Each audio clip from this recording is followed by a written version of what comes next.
Light यानी रोशनी यानी प्रकाश। Light हमारे और यूनिवर्स के बीच का एक कनेक्शन है। लाइट के जरिए हम दूर बसे तारों का अनुभव कर सकते हैं और बीते हुए अतीत में क्या हुआ होगा उसे भी आसानी से जान सकते हैं। इन सब के पहले लाइट आखिर क्या है?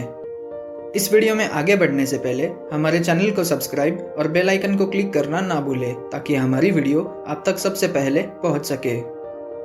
आपके अपने चैनल ब्रेनिलिया में लाइट एनर्जी का एक छोटा सा हिस्सा है जिसे आसानी से ट्रांसपोर्ट किया जा सकता है। एक प्रोटॉन जिसके रियल साइज के बिना उसके एलिमेंटरी पार्टिकल को स्प्लिट नहीं किया जा सकता बल्कि उसे बस बनाया और नष्ट किया जा सकता है।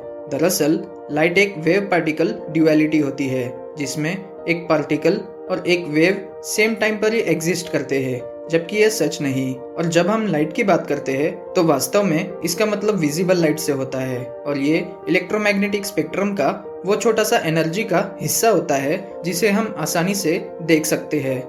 ये एनर्जी इलेक्ट्रोमैग्नेटिक रेडिएशन के फॉर्म में छुपी होती है। इस इलेक्ट्रोमैग्नेटिक रेडिएशन में वेवलेंथ्स और फ्रीक्वेंसीज की एक बहुत बड़ी रेंज होती है। इस रेंज के अंदर गामा रेज में सबसे छोटी वेवलेंथ्स होती है क्योंकि इसमें एनर्जी प्रोटॉन्स अपने हाईएस्ट पीक पर होते हैं, लेकिन ज्यादातर गामा रेज सिर्फ 10 पिकोमीटर जितने ही छोटे होते हैं, जो हाइड्रोजन एटम से भी छोटे होते हैं। रेफरेंस के लिए यूँ समझ लो कि जिस तरह हाइड्रोजन एटम की तुलना में एक कॉइन जितना बड़ा होता है, ठीक उसी तरह एक कॉइन की तुलना में चांद भी उतना ही बड़ा होता है। विजिबल लाइट स्पेक्ट्रम के बीच में लगभग 400 नैनोमीटर से लेकर 700 नैनोमीटर की रेंज में होता है, जो एक बैक्टीरिया के साइज जितना होगा, जबकि स्पेक्ट्रम के दूसरी ओर रेडियो वेव्स का रेंज 100 किलोमीटर के डायमीटर तक फैला होता है। इसके अलावा हम ये जानते हैं कि अब तक की खोजी गई सबसे लंबी रेंज वाली वेव लगभग 10,000 किलोमीटर से लेकर 1,00,000 किलोमीटर जितनी लंबी है, जो पृथ्वी से भी बड़ी है। फिजिक्स के अनुसार ये सभी अलग अलग वेव्स बिल्कुल सेम है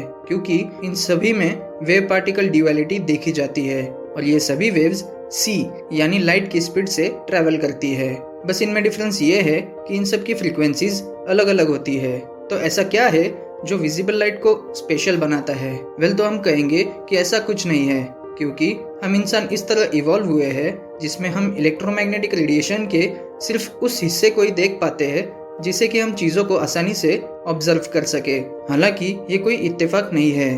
विजिबल लाइट इलेक्ट्रोमैग्नेटिक रेडिएशन का एक ऐसा सेट है जो सिर्फ पानी में ही फैलता है। उस समय पानी में रहने वाले जीव किसी चीज़ को अपनी आंखों से देखने लायक इवॉल्व हो चुके थे और इसी तरह पानी में पनपने वाले जीवाणु के जरिए यह दृष्टि कुछ लाख सालों के इवोल्यूशन के बाद हम इंसानों को मिली। लाइट न केवल मैटर के साथ इंटरैक्ट करता है बल्कि उसके द्वारा बदल भी जाता है। इसी वजह से आज हम बिना किसी देरी के लाइट के जरिए यूनिवर्स को समझने में सफल हुए हैं और ये यकीनन हमारे सर्वाइवल के लिए बहुत इम्पोर्टेंट साबित हुआ है। तो ठीक है, लाइट के बारे में हमने काफी कुछ जान लिया, लेकिन लाइट आती कहाँ से है? दरअसल इलेक्ट्रोमैग्नेटिक वेव्स की एक बड़ी रेंज तब बनती है जब एटम्स या molecules higher state of energy से लोअर स्टेट ऑफ एनर्जी में नीचे गिर जाता है। उसके बाद ये एनर्जी को लूज कर देता है और फिर इसे एमिशन के रूप में रेडिएट कर देता है। माइक्रोस्कोपिक लेवल पर विजिबल लाइट तब बनती है जब एटम का इलेक्ट्रॉन एक्साइटेड स्टेट से गिर के लोअर एनर्जी स्टेट में चला जाता है। इस दौरान वो अपनी बहुत सी एनर्जी को भी खो देता है। इसी तरह इनकमिंग लाइट एक इलेक्ट्रॉन को बूस्ट करके उसे फिर से लोअर स्टेट ऑफ एनर्जी से हायर स्टेट ऑफ एनर्जी में धकेल देती है। नॉर्मली मूविंग चार्ज्ड इलेक्ट्रॉन एक ऑसिलेटिंग मैग्नेटिक फील्ड को बनाते हुए इसके परपेंडिकुलर में ऑसिलेटिंग इलेक्ट्रिक फील्ड को भी बनाता है। ये दो फील्ड्स स्पेस के माध्यम से अपनी मूवमेंट करके एनर्जी को एक जगह से दूसरी तरफ ट्रांसफर करते हैं और इसके निर्माण की इंफॉर्मेशन को कैरी करते हैं। तो इस यूनिवर्स में सभी चीजों में से लाइट ही सबसे ज्यादा फास्ट क्यों है? चलिए हम इस सवाल को ही बदल देते हैं। पूरे यूनिवर्स में स्पेस के माध्यम से ट्रैवल करने का सबसे तेज तरीका कौन सा है? जवाब है सी यानी स्पीड ऑफ लाइट, जो एक वैक्यूम के अंदर एग्जैक्टली 299,792,458 मीटर्स पर सेकेंड या कहे तो 1 बिलियन किलोमीटर पर आवर की स्पीड से ट्रैवल करती है। इलेक्ट्रोमैग्नेटिक रेडिएशन बस इतनी तेजी से ट्रैवल करने के लिए ही होता है। कोई भी पार्टिकल जिसका कोई मास नहीं है वो बिना किसी एक्सेलरेशन के लाइट की स्पीड से ट्रैवल कर सकता है। एग्जाम्पल के तौर पे एक मोमबत्ती से निकलने वाली लाइट हमारे पास तब तक नहीं पहुंच सकती जब तक वो लाइट की स्पीड को अचीव नहीं कर लेती। फिर भी एक सवाल आता है कि लाइट की स्पीड फाइनाइट यानी सीमित ही क्यों है? इसका जवाब तो कोई नहीं जानता।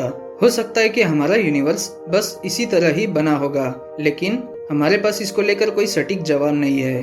तो लाइट एक स्पेक्ट्रम का हिस्सा है, एक ऐसा एलिमेंट्री पार्टिकल जो वेव की तरह बिहेव करता है और यूनिवर्स की स्पीड लिमिट पर ट्रैवल करता है।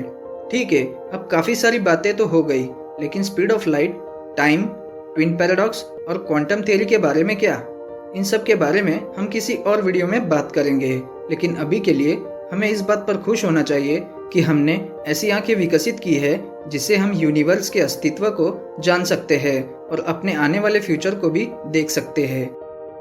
अगर आप इसी तरह के वीडियोस देखना चाहते हो तो हमारे चैनल को सब्सक्राइब करना ना भूलें, ताकि हम आपके लिए इसी तरह के मज़ेदार वीडियोस बना सके। देखते रहिए ब्रेनीलिया।